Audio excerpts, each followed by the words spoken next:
All right.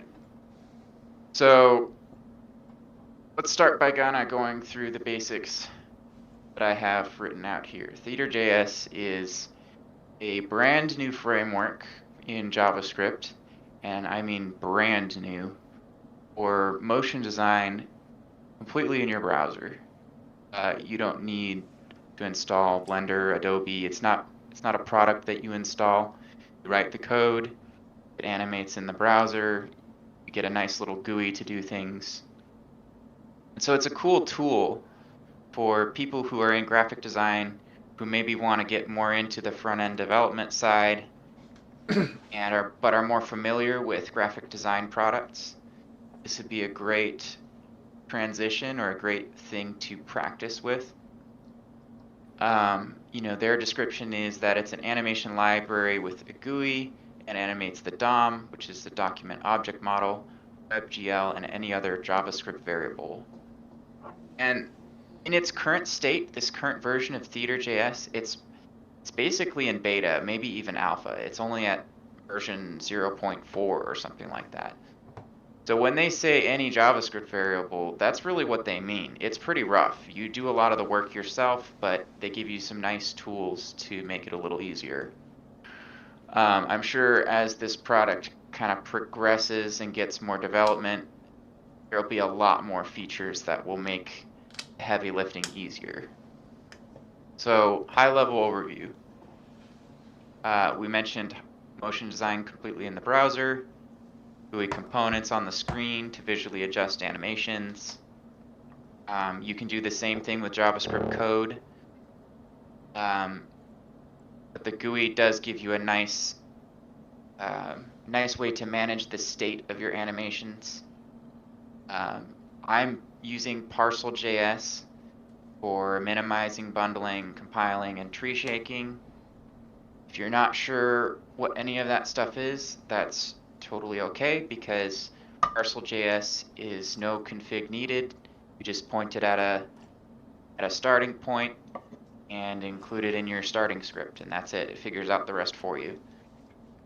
I think the current version of Theater.js does require a bundler, but they give you some options to get started. So you can kind of go the route you feel most comfortable with, one of which is just a CDN link that you would include in your document index, your HTML index. I mentioned earlier that the backend tracks state and can hook into anything, so you can animate pretty much any element in your browser.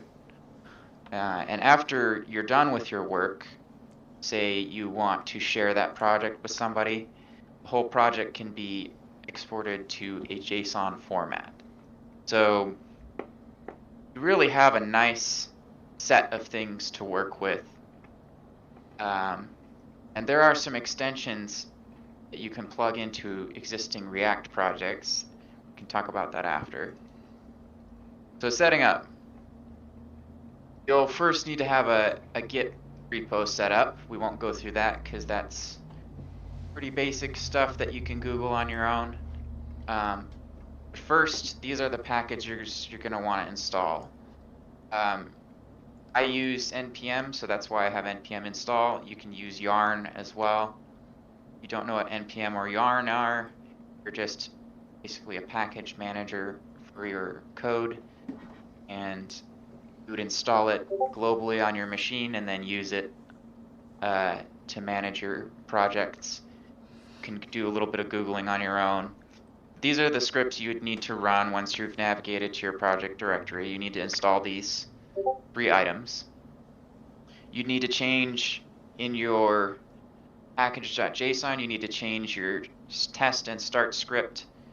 Test, I guess, depends on what you want to do with it. But your start script, since I'm using Parcel, I have Parcel start the script on port 4000 and then open the browser. That will depend on which bundler you choose to handle your work. With Parcel, it's really simple. You just point it at a destination and it figures the rest out for you, and you can designate the port in that script as well. And then you'll need an HTML and a JS. And I have an src folder with an index.js. And I have my index.html in the root directory. This is what your HTML look like. It's really just a basic, really basic HTML. This script tag, this is probably not right. You would link it to your index.js, and then this file is probably the generated one by Parcel, but those are the essential components to get started. And Philip, if you have any questions, since you're a little bit late, just pop in at any time and I can break and explain something if you need to. We haven't gotten very far. Okay, so essential components. I mentioned earlier, it's really similar to Blender in terms of how you manage your animations and what you do with the objects in the project. So, top level is a project. You're just going to have a top level parent object that contains all the methods and variables that you're using. And you can see how I instantiated that there. We'll look at some actual code in a minute. This is just getting through the basics. And then the next level down from that, so think of it as like a parent-child relationship of the object at the top, or I guess, sorry, the project at the top. Then you'd have the scene. If you're familiar with animation, you know, the scene is just a sequence, I guess, of events that are happening. You can have multiple scenes connected together. You could have one giant scene that does everything. Just kind of depends on how you want to set it up. This is how you would make a scene. You would define it that way. And it's really just a place to group together different components of your motion design. And the next step is objects, which is the child element of that.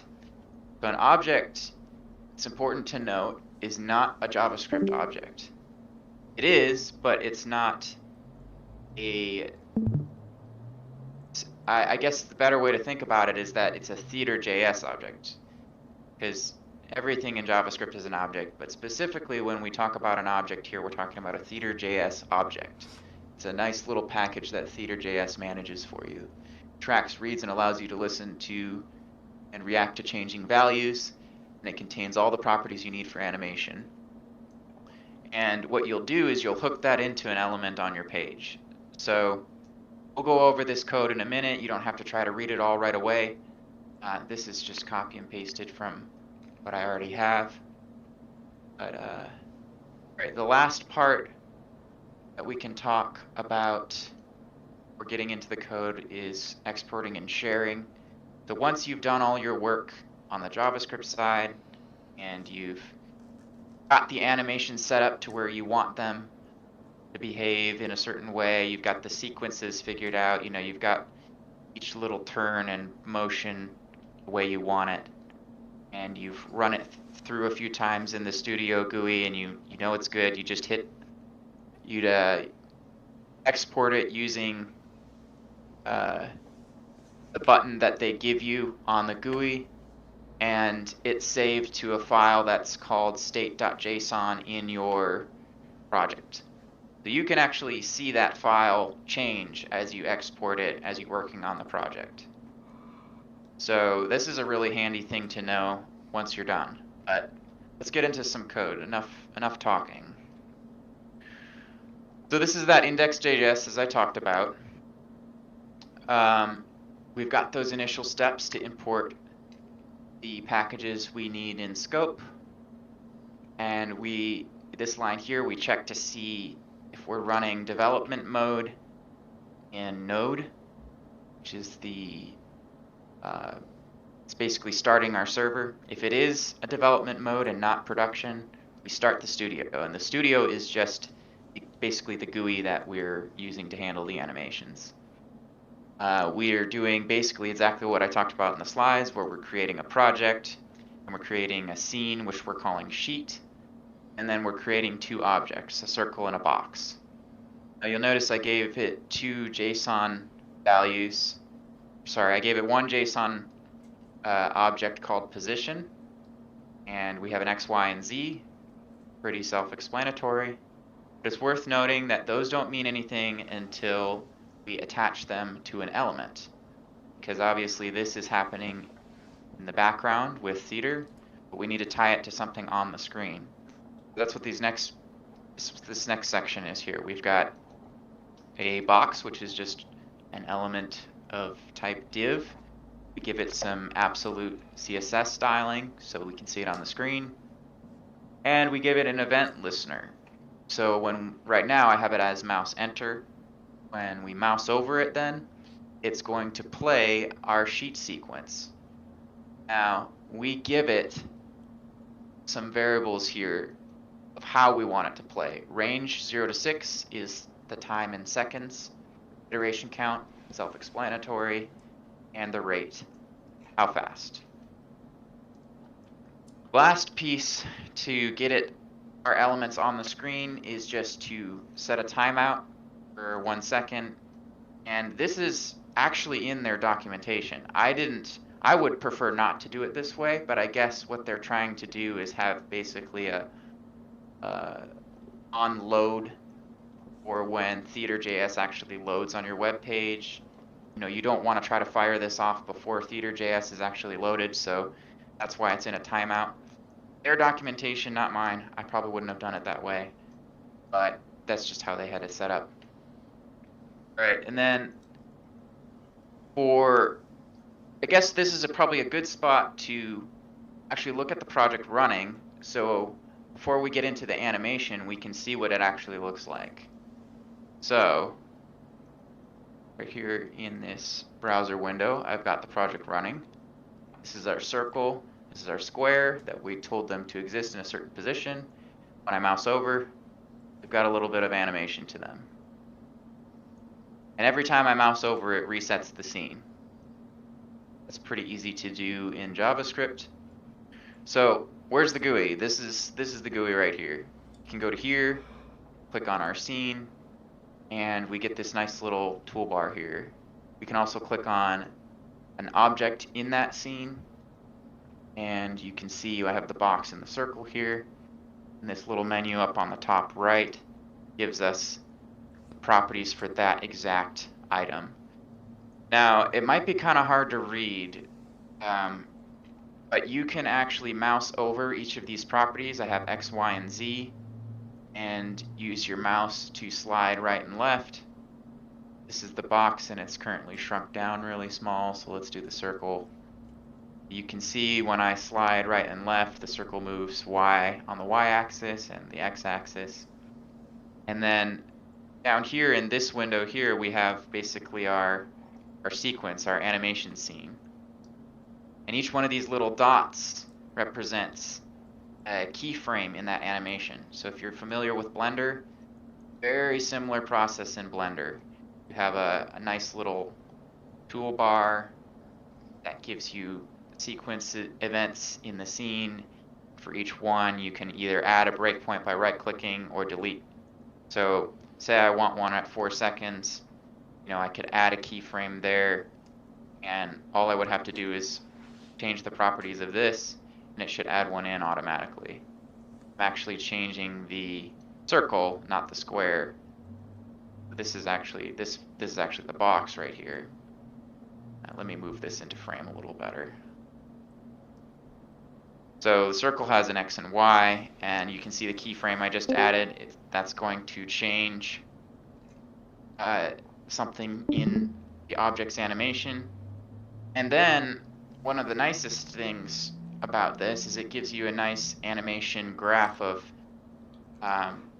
what each of your variables is doing at a given point in the scene.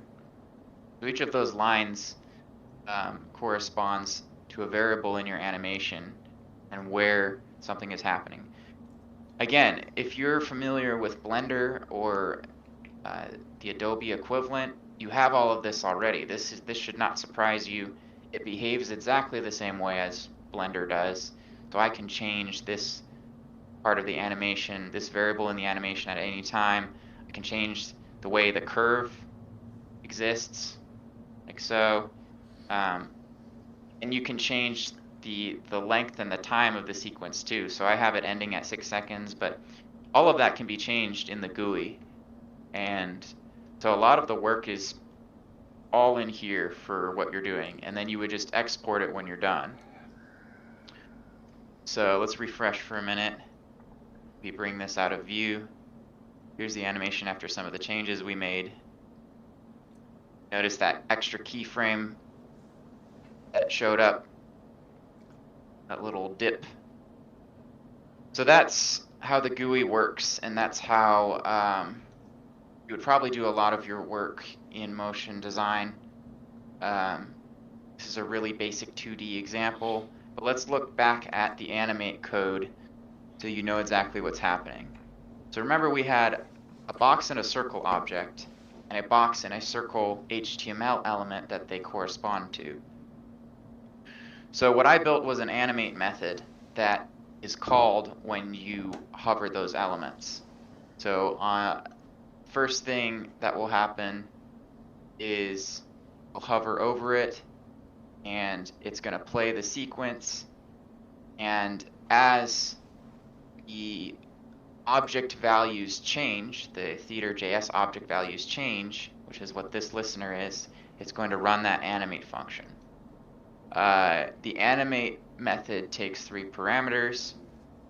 I guess I should start by saying the onValuesChange method takes one variable parameter, which is the new values after change, and you can then compare that to what you have already to animate things in the DOM. So I built this animate method. There's a lot of different ways you could handle it. You know, you could move all of this animate logic inside the onValuesChange if you wanted to. I decided to separate it out.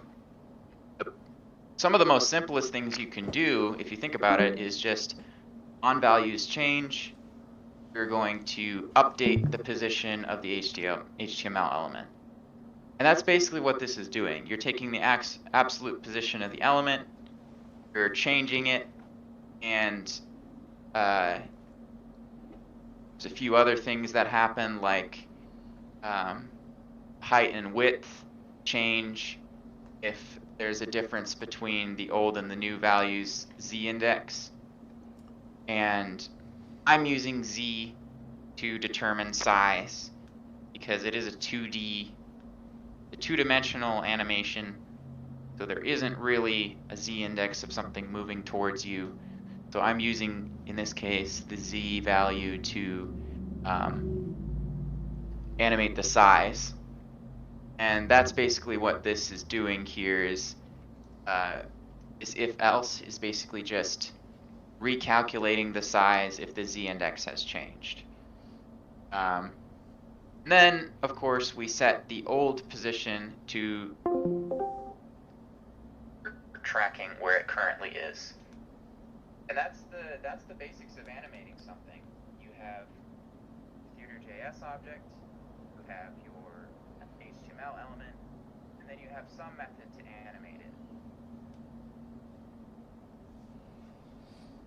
And again, this animate method could be whatever you want it to be. You could change it to only change one dimension.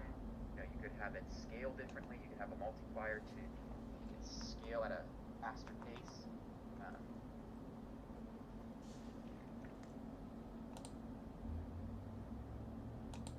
Fun. I have here a more complicated example, which I have come up with kind of on my own. We can do that. Comment this out. Before we do, are there any questions? But a few people hop in and out. Do you have any questions, Andy? Not yet, or I'll kind of hold them till later. Okay. Feel free to stop me at any point if you feel like you don't get something. But I'm gonna go ahead and uncomment this set of code and we can look at this. So I was kind of curious as to what the limits are of Theater.js, so I built basically a very simple particle generator. And I have a button to fire off the animation. And basically all it's doing is resetting the particle's position and then playing the sequence. I have a load particles method that generates a whole bunch of particles based on how many you passed in. So this particles variable, any number. It creates a bunch of particles and appends them to the DOM. And then we have on values change of the source, which is the first particle created, we're going to call a method called explode. And so basically, I can show this off and then we can go into how that's actually working.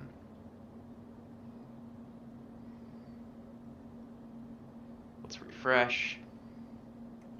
So I have a button here, generate the particles, and there's a bit of an explosion. Let's refresh that again, let's see. So first thing to note is that these are not all tied. Each one of these particles are not all tied to a Theater.js object, because if we look at our code here, I am loading, how many particles am I loading here? 1,000 particles. Now, 1,000 elements in the DOM, the browser can handle. But 1,000 DOM elements and 1,000 Theater.js objects, it can't handle. It crashes. So what I've done is I have a particle source, which is one single particle, which is actually going to be the one we're controlling animations to.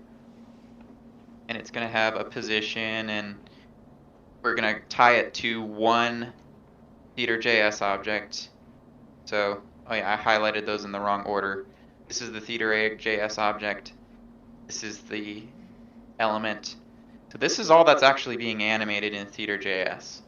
What we do from there is we say on values change, run the explode animation on all of the other particles. So this explode here, it just loops through the elements, makes them visible, and then changes their position. So really we don't need 1,000 Theater.js objects. We really just need one that we can hook into. And that's how I've decided to handle this, because the browser doesn't like having 1,000 Theater.js objects. It probably just doesn't have the capacity to manage all of them. So in this explode, I have an acceleration variable that you can pass in. We can change that around. And then it's just, all it's doing is taking particle, checking the vector direction in the x and the y, and then multiplying that times acceleration if there is one. So in this case, the vector x and the vector y are random integers between -50 and 50. So the amount that each particle increases or decreases by in any given direction is going to be between -50 and 50. And that gives us a nice little range, so they all go in different directions. You know, if it's -20 in the x and -50 in the y, and it's going towards one quadrant, and so on and so forth.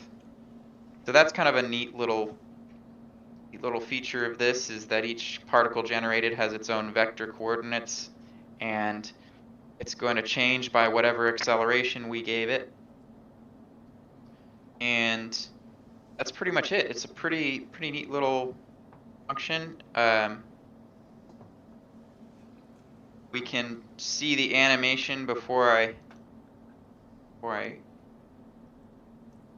ask or field some questions. You can see that I just have this one particle in the scene, and it's this slightly fatter one that probably just went off the screen. You can bring it into view by making it positive numbers. So I made this key particle a slightly larger size. We could animate it so it zips off the screen with the rest of the particles, or we could have it hang around on the screen during the animation so that I know where it is and I don't have to go find it. But moving this particle is what tells all the other particles to move. So that's how this is working. This was not in the documentation. This is just something I thought would be cool to test. Yeah. Any questions? Anything you guys want to try out or discuss?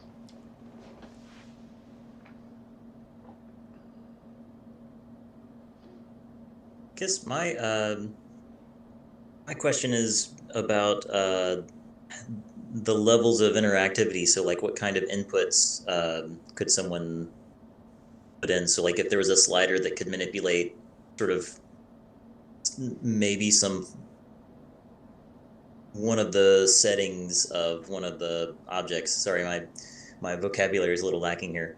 But maybe there was like an animation that was keyframed out and sort of predetermined, along some lines, but there was also like maybe some presets that someone could, maybe there's a slider that could represent like a certain color scheme input or a certain scale or something like that, that it would sort of play out the animation, but with a little bit more activity.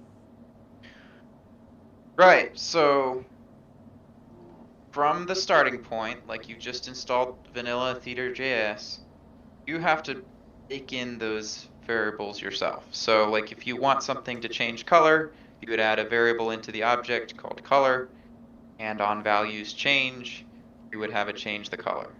And then that would show up here in the slider. So we can do that really quick just so you have an idea of how that would work. Let's back up some of our comments here and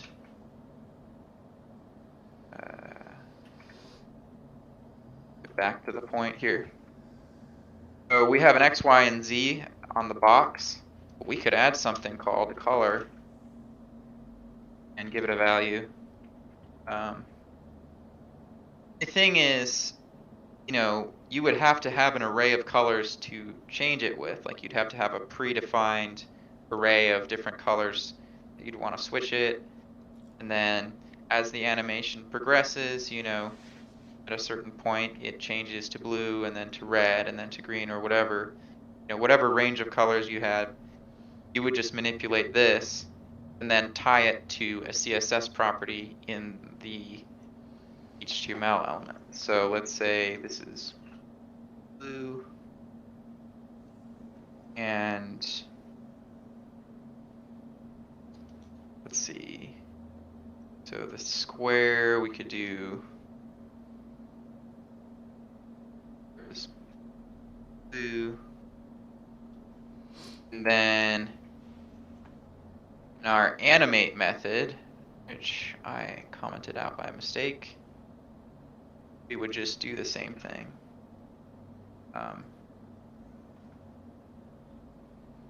Now, there's going to be a lot of values changing, so you may want to have it say something like if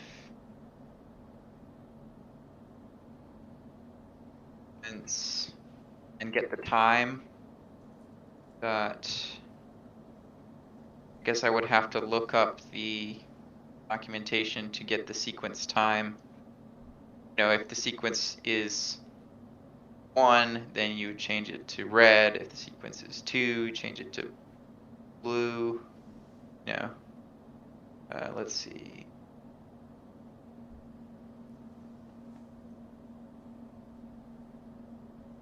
If this works. Some autocomplete to let me guess at what it might be, so.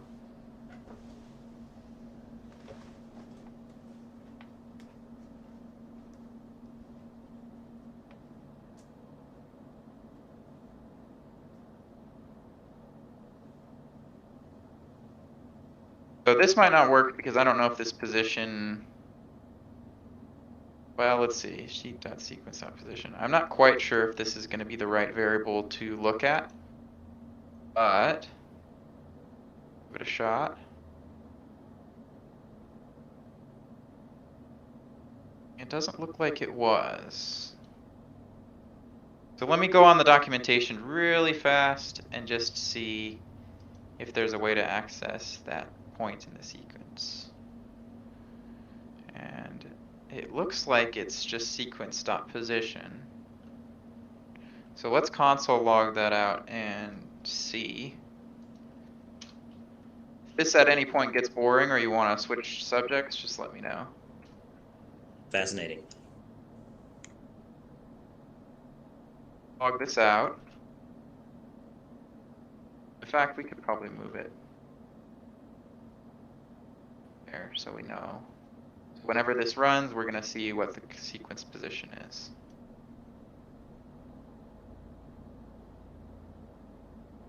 Okay, so 0, and there we go. Ah, so now we see why it's not working, because it's a floating point decimal. It's never going to be exactly 2. It's going to be, you know, point something something something.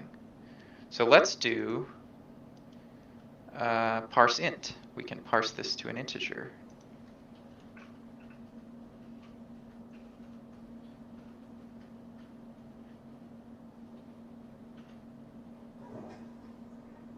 That should round it so that we don't have a floating point decimal. And in theory, then, it would eventually hit 2 and switch to red.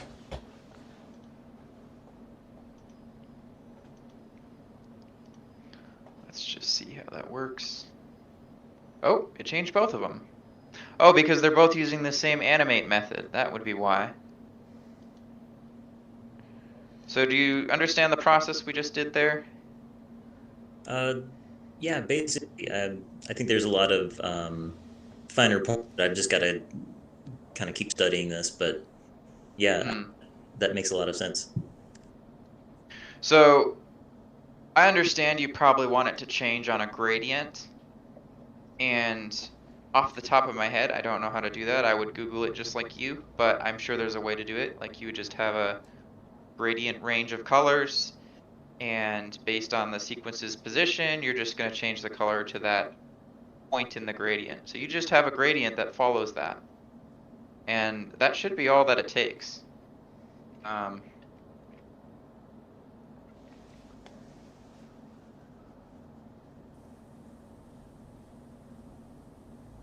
That's the essentials of how this works. I would say, unless you use an extension, though, you are kind of limited to what you can tie Theater into in CSS. So there are some extensions that are not well documented yet because this project is really new, but there are some extensions that let you plug into an existing object framework. Like, there's a framework called Three.js that lets you do more detailed 3D animations. Well, you would hook that into Theater.js, and then you get all the tools that Theater.js has, and you can leverage the code of Three.js. So Three.js gives you a whole suite of API endpoints on each object that you can talk to. And obviously that gives you a lot of ways to change your animation. Like, you can still use Theater.js to manage them, which is what I think it's designed to do. And then you would just talk to the Three.js object to change properties. Like, for example, I'm pretty sure in Three.js there's already a way to change the gradient without using CSS. Like, you would just talk to that. Like, say you had a Three.js object called element, you just say object or element dot, color gradient or something like that. And that would let you probably open up a lot more that you don't have to do by hand. Because this is all, as I'm sure you've noticed, this is all me by hand. This is not the API doing anything. And ideally, Theater.js would be able to do this without me writing it freehand. They would have an API that would let you, they'd have an object.animate or something like that you could call.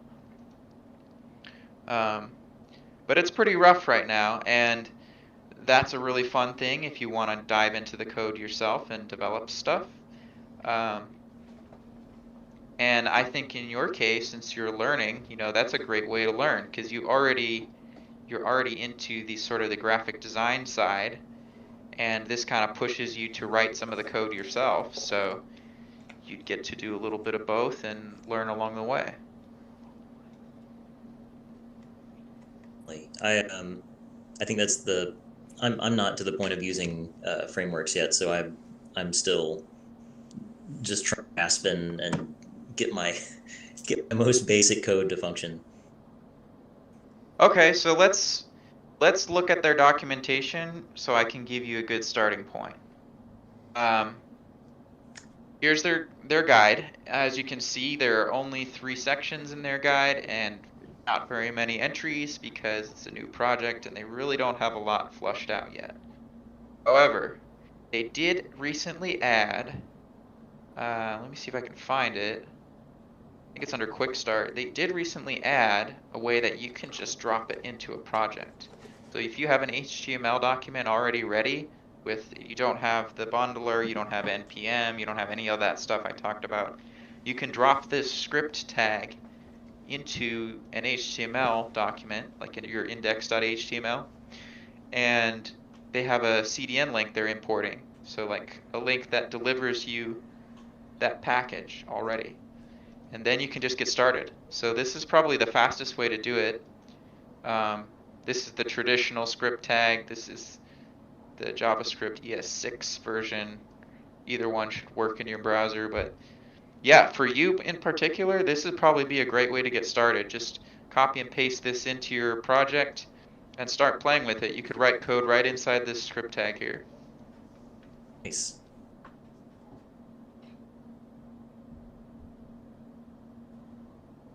So yeah, that concludes my presentation. Is there anything else you want to try?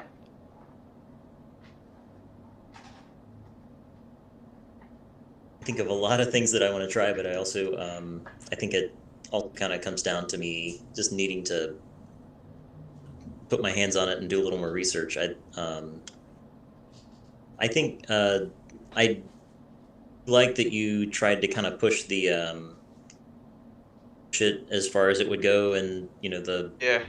that's pretty informative. I'm kind of wondering myself, just how complicated something could get before it reaches its limits. I think in the traditional sense of how most people would use it, like say you have a landing page and you have a bunch of little SVGs that you're animating in, maybe some components that are interactive when the user hits your website. That all is probably way below its limits.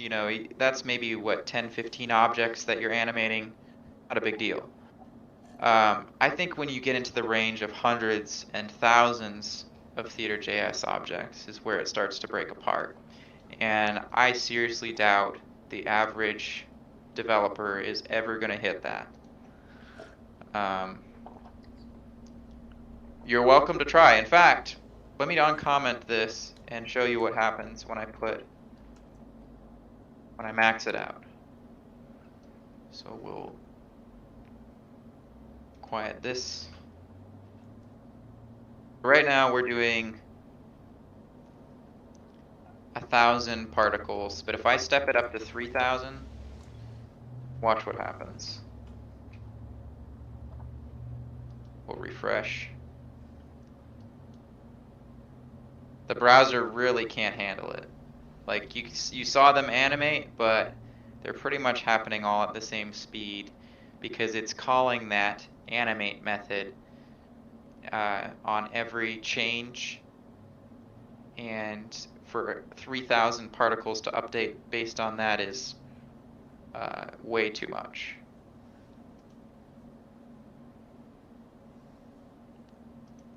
I've found that 1,000 is about healthy. Like if I do 500, it'll look even better.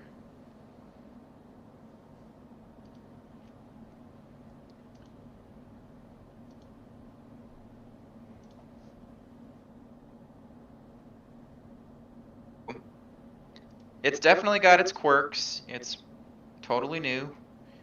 But I'm excited to see somebody trying to do this all in the browser, because this could end up being a really useful tool. Blender is all open source or I think it was, it started from something like this, and this is basically a blender for the browser. So I would love it to go further.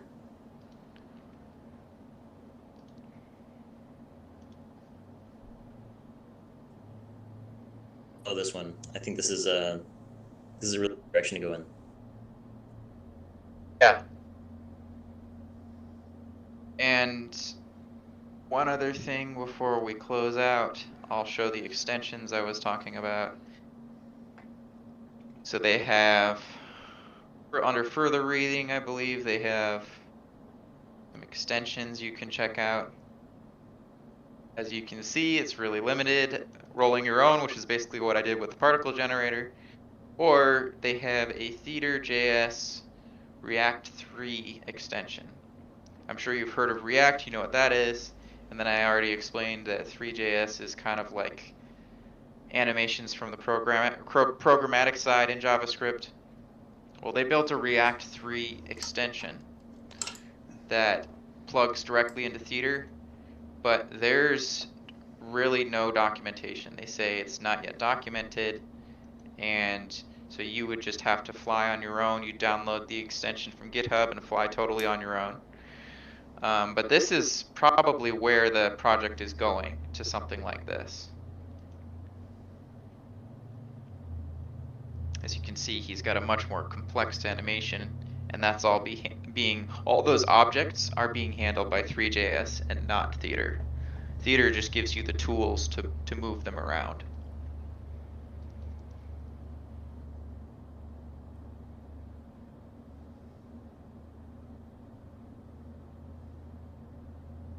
All right, well, that's Theater.js in a nutshell, and if there's enough interest in it, we can always follow up another time when the API has been developed out a little more, and I highly recommend you get started on your own. I just want to thank you for sharing this. This is really exciting, and I'm across you all. If I've managed to make something, maybe I'll bounce back here to your Discord. Yeah. Get it pushed up to GitHub, and maybe even suggest it as a extension to the developers of Theater. Because as you saw, there isn't much. So if you actually got something cool, like even if you just took this particle generator and packaged it nicely, put it out to them, I'm sure they'd take it, because they don't have anything right now. This was a great presentation, Caleb. Thank you, Martin. You haven't said anything yet. Is there anything you wanted to talk about? I know we kind of already discussed it a little bit in advance. No, I was just following along and was trying not to interfere with your talking, because with my microphone on, it was going to become part of the discussion. So I was trying to stay quiet on this end. Okay. I think I had a Discord snafu right in the middle of the recording, but we'll only know later when we do the playback. So it was just for a few So did you seconds. stop the recording? Are we still live, or did you? We're still live and still recording. Okay. So Well, this would be a good place to cut it off unless anyone has questions. Oh, Carl mentioned in the YouTube feed that you can do RGB values for gradient. Yeah, that is true. It totally slipped my mind. I can't believe I didn't think of that. Noting that. Yeah, that is a much simpler way than what I thought of on the fly. I honestly am kind of embarrassed I didn't think of that first.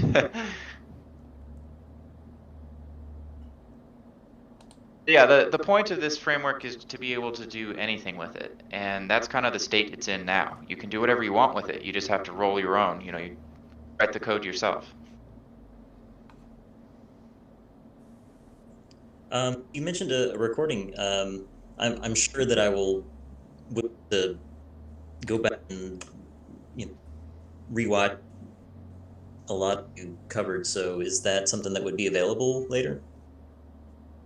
Absolutely. Martin is recording and he can upload it.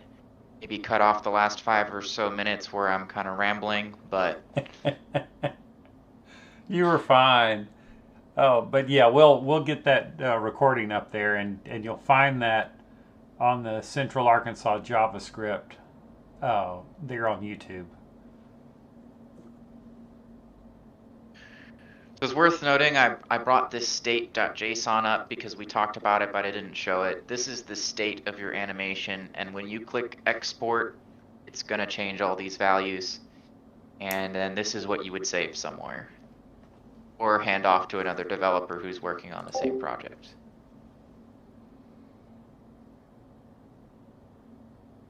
Not completely unreadable, but yeah, it's not necessarily for your eyes to look at, it's more for Theater.js to look at.